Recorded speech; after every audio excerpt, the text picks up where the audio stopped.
อ่าอยู่ดีเนาะวันเสาร์บรรยากาศโดยสบายดีพ่อแม่พี่น้องพ่อแม่ FC ทุกท่านหรือจะเป็นฝั่งลาวฝั่งไทยหรือต่างประเทศ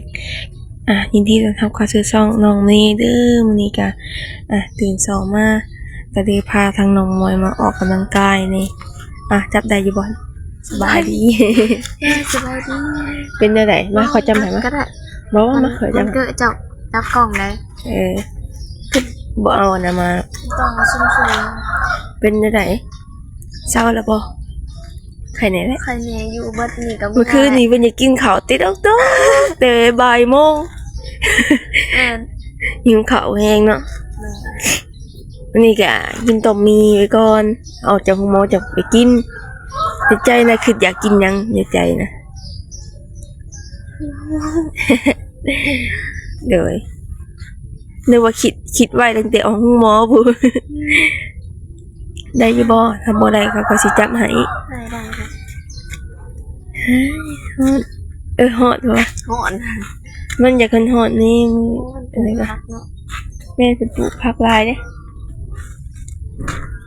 มังกรว่ะอันน่ะ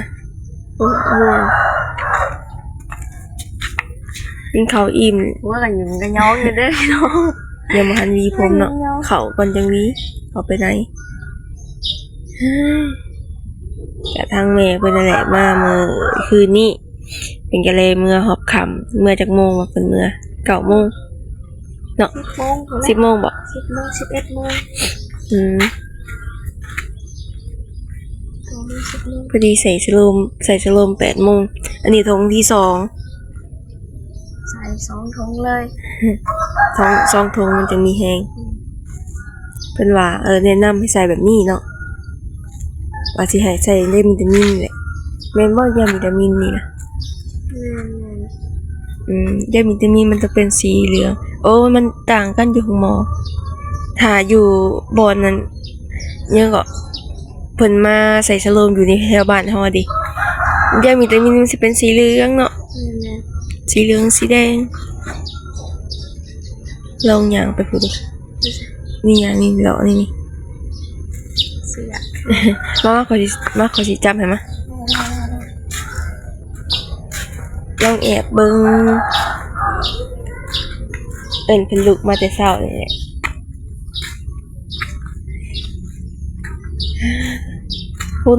คนไอ้นี่บ่หลายเนาะถ้าว่าตึกผู้ใหญ่น่ะหลายเฮายัง14 ปีอยู่ยังน้อยอยู่แม่นระวังเด้อนี่เด้อนี่ระวังมันออกรู้สึกหิวข้าวอยู่บ่รู้สึกหิวข้าวอยู่บ่ก็อยากอยู่กินแล้วก็กินยา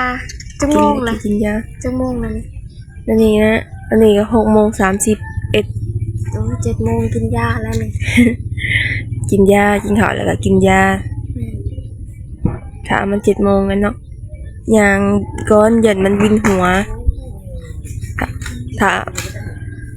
เมื่อยก็เศร้างามนี่ก็ต้มหูนี่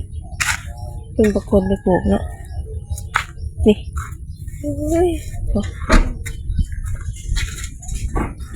แต่ที่คอน้ำเพิ่นอยู่มันไกลโพดไปกับเพื่อสิฮอดยาเฮาก็มีแล้วตัวนึงนะแต่ว่ามันสิตายหรือมันสิเป็นมีแต่สต็อปไว้พุ่นแหละยันมีแต่เขาไปเนาะยืนลายมันกะนั่นยันมันมาขอซื้อให้มั้ย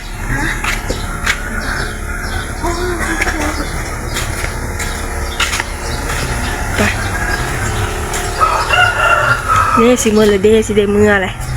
เนาะแม่นไปมีแต่ว่าพุ่นแหละจึงจะได้สต็อปก่อน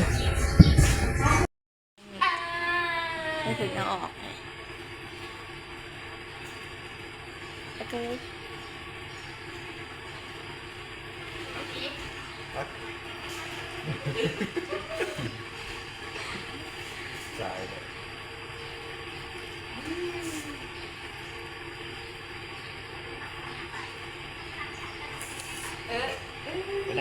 ว่ามันฮะแน่เจ็บไม่ใส่ ไว้แนมอ้าวเขาได้แพ้ใหม่น่ะมีแห้งอยู่ป่ะนี่ ทางหมวยใส่สโลม แหม ยังไม่นอน กินยาเร็วดิเด้อ แกงกันหนัก เจ็บบ่ตอนทำอิฐนะบ่เจ็บอันเปิดโอ้ดิจ่ายเอาไปจ่ายน้ำร้อนเลยบ่จ่ายได้นี่ แต่ก้นเลือดเอาเงินน้ำร้อนเอาไว้ ยูซูมซูมแฟน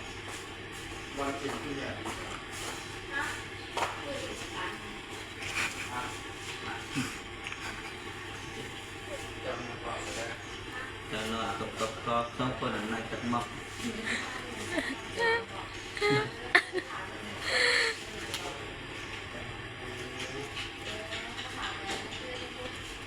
เมื่อคืนเขานอนบ่ายโมง นางงมันลุกตอนทะเลคนเจ็บมาตอน3 โมง 4 โมง เขานอนใหญ่เลย พวกเมื่อวะ บ่รู้เหนื่อยเลยเกาะซีเมนต์นอนทันนี่เกาะซีเมนต์ตกเตียงเด้อขอบใจเลยล่ะ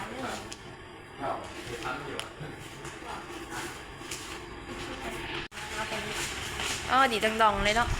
อันนี้นี่ย่ามวยย่ามวยกินยังบอก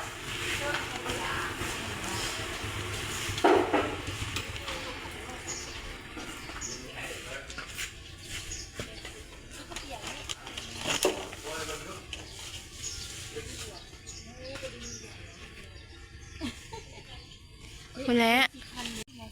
ลองเลือกเอานี่อย่างนี้ได้เถอะ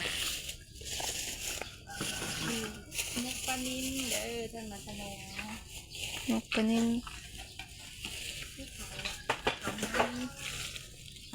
เอาจักอันนั้นกันก็ได้อันนี้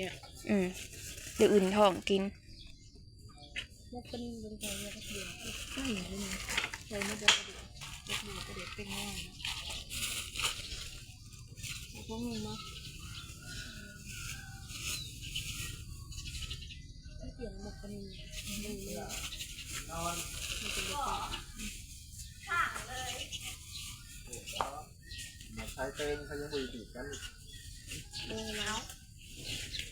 อันนี้โดยก็ได้นี่แหละจ่ายขาห้องหมอกะขาออกห้องหมอเนาะ280,000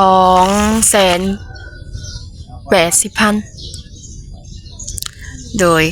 กะได้คุยกับทางแม่เพิ่นแล้วทางแม่เปลี่ยนแหละเพิ่นก็เลยว่าถ้าว่าบ่พอเท่าใดบ่พออันเท่าใดก็ให้น้องเมย์ออกก่อนว่ามันเสียเท่านั้นเท่านี้เสียขายานี่เฮาไปทำอิฐนั่นน้องหมอยทำอิฐน่ะเท่าใดเบิ่งก่อนเพิ่นบ่ได้เขียนซะนี้เนาะทำอิฐน่ะเฮาอันออกแต่นี้เนาะ80แล้วก็เจาะเลือดอีก 10,000 แล้วก็ไปซื้อยาอีกเท่าใดออกเป็นเนี่ย70ออกแต่นี้70ซื้อยาซื้ออยู่แม่นซื้อยาอยู่พุ่นน่ะ80ซื้อเจาะเลือดน่ะ 10,000โดยบ่แล้วออกอันห้องหมออีกเพิ่นว่าบ่พอเท่าใดก็จังว่ากันใหม่พอดีเพิ่นก็ได้โอนเงินมาโดยให้ค่ายาให้ค่ายุบค่ายาแล้วก็ออกห้องหมอเพิ่นว่าเสียเท่าใดฮอดอยู่บ่5-600,000หั่นนะเป็นล้านก็เลยว่าบ่ฮอดเนาะมีแต่200,000ปลายน้องเมย์เคยมาเข้าแหละมีแต่100,000ปลายถ้าห้องหมอนะถ้าว่าค่ายุบค่ายาก็เฮาก็ไล่ต่างหากโดยก็มีแต่ว่าฝากขอบคุณทางแม่พุ่นนั่นแหละเพิ่นก็สุดสวยเฮามาโดยตลอดอันนี้นะเลือดบ่เจาะเลือดเนาะตัวนี้เป็นว่าใบเจาะเลือดบ่ใบหยังกวดเลือดบ่ฝากไปเขาน้องมวยกับฝากขอบคุณทางเนเปียนและพอละเด้อลูกอะบริบูรณ์ลูกคุณพ่อลูกอะขอบคุณพ่อหลายๆโดยที่ฝากเงินให้ลูกใช้สโลมันนี่แหละโดยจะ ลูกอะตอนนี้ลูกก็แห้งแล้วขอบคุณพ่อแม่ให้ดีมีแห้งเด้อสุขภาพแข็งแรงให้ดีมีแห้งโดยคุณแม่น้องไต่เดินทางปลอดภัยให้มีแต่สิ่งดีๆเข้ามาในชีวิตเด้อโดยสาธุปรารถนาสิ่งใดขอให้ได้สิ่งนั้นสมปรารถนาโดยให้ดีมีแห้งมีหมันคนยืนตลอดปีตลอดไปเด้อช่วยคนดูคนอยากตลอดปีตลอดไปให้ดีมีแห้งโดย โดยทางพ่อไปนั่นแหละเพิ่นว่า ปัญญานั่นได้ เพิ่นคิดฮอดหรือว่าแบบเพิ่นเป็นห่วงหันนะ ก็คิดฮอด แม่ พอแล้วแม่คือกันได้คิดฮอดคิดถึงคือเก่า โดย โดย ทั้งพ่อทั้งแม่เพิ่นคิดฮอดเป็นห่วงเพิ่นก็โทรหาแล้วเมื่อคืนนี้ เพิ่นก็โทรหาเจ้าบ่ แม่นเงินก็โทรหา ก็บ่ลืมบุญลืมคุณเพิ่นนั่นแหละเพิ่นก็สุดสวยเฮามาตลอดหันนะ แม่นแหละ โดยเฮ้ยอันเพิ่นก็มีพระคุณต่อเฮาถึงว่าเพิ่นสิบ่บ่เป็นแม่เฮาเนาะออกมาแต่ท้องเพิ่นแต่ว่า ออกมาแต่ท้องเพิ่น แต่ถือว่าเฮาบ่แม่นลูกเพิ่นออกมาแต่ท้องเพิ่นแต่ว่าเพิ่นก็ยังหักเฮาสำลูกสำเต้าเนาะโดยเฮ้ยดีใจแฮงเฮากะมีแฮงอยู่บ่ มีแฮงเรื่องสองของ สู้ๆเด้อมันบ่ย่านดอกเข็มนะ บ่ย่านแล้ว โดยท่านหมอผู้ยิงเพิ่นว่าโอ้ยมวยน้อยยันเข็ม บ่น้อยยันเข็ม เลยเมื่อคืนนี่ข่อยมานอนตอนบ่ายโมงเนาะบ่ายโมง แม่น บ่ายโมงบ่าย ๆบ่เมื่อยอยู่ว่ะ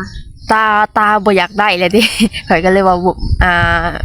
มียังแบบอยากไปถ่ายเบ้าถ่ายยังนี่นะเข้าห้องน้ำก็บอก บ่อยาก ได้ ไว้อย่าลีมีข่อยก็สังเกตอยู่ ตาข่อยนะ ตาจึงแดง สบอ แม่น โอ้โกย เมื่อคืนนี่นะ ข่อยบ่ได้นะตาข่อยแบบคือแบบข่อยก็เลยว่า ข้าง แม่ ๆ ว่า นะ ให้นอนก่อนนะ เลยข่อยก็มียังกะปลุกได้วะนอนเมื่อคืนนี่นอนรับอีกโอ้โธ่นอนกับตอนบ่ายโมงปลายบ่ได้ว่าพันว่าจักอีหยังนี่ก็สิแม่นตกเตียง แม่น้องแคบๆเนาะ เหนื่อยนอน2คนดิแหน่กันไปแหละหมดบ่แม่นยุ่งหลายเนาะ แม่ยุ่งนะ เลย แต่ยุ่งบริสุทธิ์การขอดบันไดได้ โดย สงสัยคิวเข็ม แม่น สงสัยญาตินะเนาะญาติ กะทางแม่เพิ่นนั่นแหละพอดีว่าออกจากนี้กะไปนั่นสิซื้อนะบำรุงเจ้าแน่เพิ่นบอกอะไรเอาตามเพิ่นบอก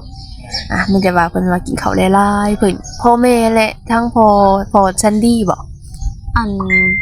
แม่เปลี่ยนกับพอแซนดี้ แม่เปลี่ยนกับพ่อซันดี้ แม่เนาะ นั่นเพิ่นยังเป็นห่วงเป็นใยเฮาเพิ่นยังคิดฮอดจอดถึงเฮาเห็นบอกเพิ่นโทรนะมื้อนี้เพิ่นก็โทรหาอีกโดยมีแต่ว่าสิขอกลับเพราะว่าให้เจ้าพักผ่อนข่อยขับเองรถนะนั่งข้างหลัง ทำเองเหรอ เลยบ่ต้องขับข่อยบ่มั่นใจเจ้า อ้าวเขาแห้งๆแล้วใด โอ้แข็งๆโหแขนเจ้ามันบาดนี่บาดแผลมันน่ะย่านโบอย่าไปลูบมันมันคือ สู้ๆกันแหล้วมันซ้ำนะหายไวๆกินข้าวหลายๆสิขอกลับสบายดีเด้อสบายดีสิพากันกลับโดยพอดีทางแม่เพิ่นอะไรโดยเป็นว่าขาดเรือเท่าใดขาดหรือว่าเสียเท่าใดแต่ว่าเงินบ่พอยังก็ให้น้องเมย์เอาเงินออกก็ได้เพิ่นว่าโดยน้องเมย์ก็เห็นแล้วเพราะว่าน้องมันเพิ่นก็ว่ามีเงินอยู่200,000ป้ายที่น้องเมย์มอบให้แหละโดยก็เลยว่าถ่ายคลิปแล้วลงมันก็บ่ได้บริเวณงานยังเงินนั้นได้200,000ป้ายเพิ่นว่าสิพออยู่บ่น้องเมย์ก็เลยว่าเพราะว่าเพิ่นเมื่อยแห้งเด้บ่ได้แล้วบัดนี้น้องเมย์ก็เลยว่า ขาดเท่าไรหรือว่ายิ่งเท่าไรก็ตามนะบ่ต้องเป็นห่วงเพราะว่าอยากให้ทางน้องมอยเพิ่นเศร้าอะไรก็เลยว่าจกเงินตัวเองออกเพราะว่าซื้ออยู่ซื้อกินซื้อหยังนี่แหละน้องเมย์บ่คิดดอกเพราะว่าเป็นกันเองเพราะว่า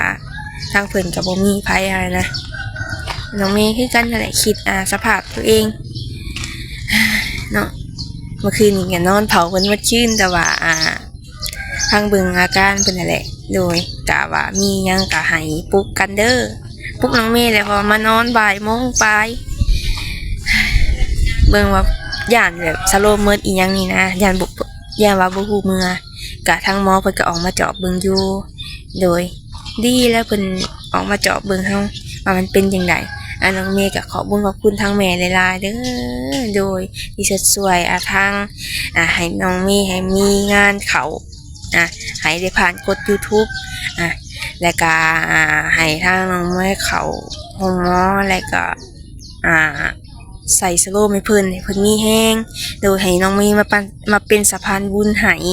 โดยทุกครั้งน้องเมย์ก็ขอบคุณหลายๆเพิ่นก็ให้น้องเมย์มาเป็นสะพานบุญให้ก็หลายครั้งเลยเด้เพิ่นก็ให้น้องเมย์ก็ได้มีงานเฮ็ดงานทำนี่แหละให้